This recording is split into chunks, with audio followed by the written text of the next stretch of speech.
I must tell you, stealing is not an option.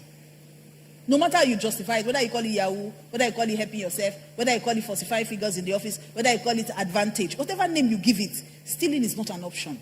Why? Because when you steal, you think you can solve your problem. It is the blessing. So you must always go back to the one who gave you the money and how he intends to continue to give you that money. Pastor K said, I am not Davis Christian Center, so a dime of Davis Christian Center will not enter into our pockets. And at the time that he had been working, they were not paying him a salary in DCC. So we were living by faith. I tried to get a job, and then at some point God told me, you will serve no other gods. So I knew I was called to full time. So I packed up my master's and I decided to start teaching Sunday school like my father feared. That's how I know you don't follow us, because you don't know that joke. So Pastor K and I got married and he started buying things. It was very erratic. I'd never seen anything like that. So he will come back today with a pool table. Who needs a pool table when he can't eat? What's wrong with you? He will do PS, he has bought PS. What's going on? And the truth was, at some point, he started making money. But as he was making the money, he was running through the money just as quickly. And it was hard for me because, remember, my own personality is to save. I don't believe you spend everything you have. If you give me 1 naira today, at least 30 kobo, I go keep them. I can never, it's just a principle with me, I never spend, my mind just works that way. I never eat my tithe, number one, because it is not mine. If you give me money to keep, I never spend it because it's not mine. I have such a disciplined nature when it comes to money. That's why I understand money. My husband will buy anything. He just say, what's there? And then his argument was always, all this money you're keeping, Jesus will come now, will it be useful? Let's enjoy this life. You don't know when Jesus will come. It was always about when Jesus would come. And then I would even say, but honey, you know we have to save for a rainy day. Even now, not be God they give rain. Which one we are saving for a rainy day? God will protect you before. He always had an answer and an attitude. And to tell you the truth, every time he believed for something, if I say we need money for this, he will believe the money will come somehow. So his faith was working. So it was covering for a bad spending nature or bad spending personality. I don't know how to describe it. So we were always we didn't have money. But because we also had a principle of sharing money. So let me say this. Pastor K and I have operated a joint account from the day we got married. However, I recognize that there are anomalies these days in marriages. So a lot of people cannot even disclose how much they earn because you do joint account. Before you come back, your husband has carried all the money. He has gone to use it to fly abroad with different girls, or he has gone to use it to give his family members or whatever, you know. And your children are either always sent out because they can't pay school fees. Your landlord is always knocking at your door. So sometimes you have to pay rent twice because you brought money for rent. Your husband has spent it. You bring again, you know, things like that. I understand all those happen. However, God's plan is that you will be naked and not ashamed, which means there will be full disclosure. That's God's plan. But because human beings are human beings, they've spoiled it. Okay? Now, I know that publicly, most times we wouldn't teach this because we would teach the general rule. However, I believe that there's a place for wisdom to come in. So if you know that your husband or your wife is the kind of person that will totally destroy all your plans, you guys have to have an agreement of joint accountability, not necessarily joint account. Do you understand? Because tomorrow night they'll say, Pastor M say we should not do joint account. So that's what I said. I said there should be joint account or joint accountability, which is what God is really after. That you both have full disclosure. If both of you cannot disclose how much you earn, then there's a trust issue, not a money issue. There's a fundamental marriage issue, not a money issue. So basically, and I used to operate a joint. We still do till tomorrow. We operate a joint account. However, anytime we want to maybe do something, you know, we would also have allowances. So maybe you say, oh, this is, you need money for your upkeep. This is yours. This is mine. You know, and we operate it based on a budget. So this is yours. This is mine. At some point, when he still was very young in the Lord and the things of God, he used to give me almost twice what he used to collect. But now, you know, they treat me like that again. It seems we're now mates. I'm not your equal, sir. So, the money he would take, before I blink, Pastor K has finished his money. But me, I was saving. Because what am I buying? I'm not materialistic. I don't want shoe. I don't want bag. I don't want phone. My phone, I don't want my phone. If you see brand new phone, is that somebody dash me? Or Pastor K just thinks it's time to change my phone? I've never bought phone with my money. The things I want in life are so simple. And most of them are not even money based. You buy a car, to park outside for you. The last car Pastor K bought, I don't think I've ever pressed on safe in that car. In fact, a lot of people don't even know I can drive. Because I don't go anywhere. If it's not church, I'm in my house. And if I'm coming to church, I'm coming with Pastor K. So somebody's driving us. Do you understand? So you come now and say, which car should I buy for you? You're wasting your money, sir. Just give me the money. Let me go and invest it. Let it be giving birth.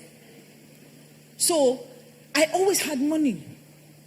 But it was a concern for me that my husband didn't. He never seemed to have money. And so sometimes he would say, oh, honey, I need money for something. Or, I'm supposed to pay for this thing. But I need like 200K more. I'll say, okay, I'll give you. He said, you have 200K? How do you have 200K? I say, I have. He said, there's money in this house like this. Yes.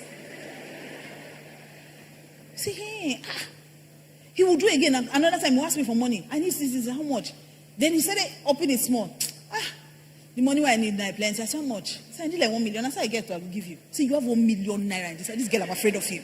You know? And all this while, the reason why I was doing that was because, first of all, not that I'm better than him, but you must understand that was my own money personality. I'm a saver. It's like how somebody who is a sanguine will enter a room and be playing. I will enter a room and immediately find the nearest seat because I don't want anybody to even notice me. Right? So I'm not saying I'm better than him. I'm just saying that we had different personalities. Now, this is where the work begins. Just because it is your personality doesn't mean that that's how you should remain. You can get better. So, you see, what has happened also is the fact that, no, I'm jumping ahead. Let me continue my story. So, I would always be giving him money like that. Pastor K now turned 40. This is the shortened version I'm giving you guys. Because there were times in our home where, even though, like I said, he was very disciplined about church money. And I thank God for that. Because there's a curse for stealing. So even though we were on TV, let me rephrase that. Even though he was on TV, we didn't have toothpaste sometimes. We didn't have food to eat sometimes.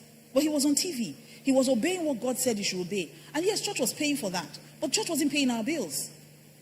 So sometimes if we want to use toothpaste, it has finished. I will hold the toothbrush. The stronger, the leader, the head, will now press the toothpaste because he has power. And when he has finished pressing it, you press it. It's not toothpaste like now. Oh. You know those close-up those iron one that used to So he will use his power and press it. When he has finished, it's not working. Again, pressing, not working again. I will now, with my kitchen skills, I will now bring scissors and now cut it and now scoop. That's how we would use it. Sometimes soap, those days now, if you use in prayer letter or something, this is the part that always says, oh, gum it together. You are getting close to a brand new soap. And I'm saying these things, you're laughing. I'm telling you, that was my reality at the time. And you must understand that I came from always having. So imagine that. I came from always having to marrying someone who we didn't have. Now, I could have stayed there grumbling and saying, this man, you came from my father's house to come and suffer me. This is not the way I used to live. Oh, I'm a yellow girl. Oh, I must rub organic cream. Oh, I must do this. I could have done that. But then you must understand that wouldn't have got us out of our solution. Because what that would mean is I'm putting the responsibility of getting us out of this place on him. And he's not my source. God is my source. So I had to start asking God, so what do we do? Lord, what do we do? There has to be a way out of this. And there has to be a way to help this man. Pastor K turned 40. And after we had done everything, done his birthday and everything, I was reflecting. So I laid down and I asked myself, I've been married to this man for a couple of years. He's 40 years old. What does he have in his account? Between you and I, Pastor K didn't have 1 million naira in his account at his 40th birthday.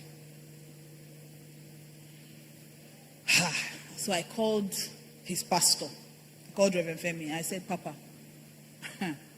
if anything happens to this man now, and let me tell you the kind of man I was married to, why he did not have that kind of money. We would buy property. I remember the first time we bought property around here, the first time we bought it, we used all our faith, did everything, bought the property. One morning, I was sitting in church, Pastor was preaching. He was right here. I was sitting down here. He was preaching. And then he said, oh, the land that my wife and I bought, I've sold it. We're sowing the money. And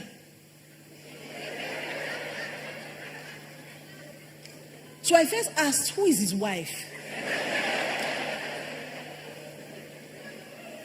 Because when I left the house, we discussed of how we're going to build the land, and we had discussed. So I don't understand. So Pastor was the kind of person that would sow money. We wouldn't have a pre-conversation. And he knew that that would not affect me because he understood I understood spiritual principles. Because if God is your source and God is a spirit, you must operate with the same principles he gave you. So tithing, giving, sowing was not an issue. Now, I'm not saying you shouldn't discuss it though, because some people, you now come and try that. The way you reach of your wife, the way your wife go jack you. He knew I would not jack him. That's why I can do that kind of stunt. And because we also had a background. So, the story is plenty. I don't even know where to, and I feel like I'm all over the place. But just follow me. And so, he didn't have any, when I mean we didn't have money, we didn't have anything. So I spoke to Rev about it, and he said, no, Pastor K needs to start saving. I said, so how do we have that conversation with him? He said, you pray, I pray. We'll talk about it. So I prayed about it. And God told me something. He said, it was from this scripture that says that whatever you want someone to do to you, do unto them. But the translation I read says, whatever you want people to do to you, take the initiative. I think Message translation, Matthew 7. It says, take the initiative and do it for them. And so, I now said, okay, I want him to start saving. But he's spending, what do I do? And one of the things Pastor K had always accused me of is that I never spend. You say, you don't even spend anything. Buy something. Buy, be happy.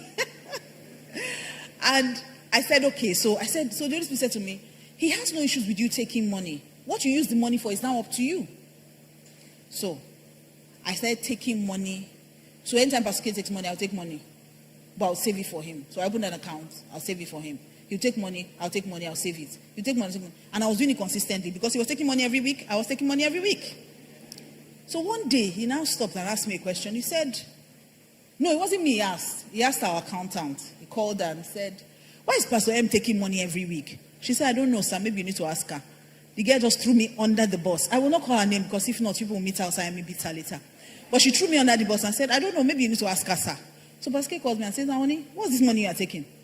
I said, which money? He said, the money you are taking. I said, it's the way you are taking money, I'm taking money. He said, what are you doing with it? Because I know you don't buy anything, you don't know, what are you doing with this money?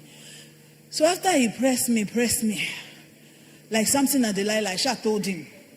I said, the money, I was saving it for you and I plan to give it to you when you turn 50. And he looked at me and said, how much can the money possibly be that you are taking?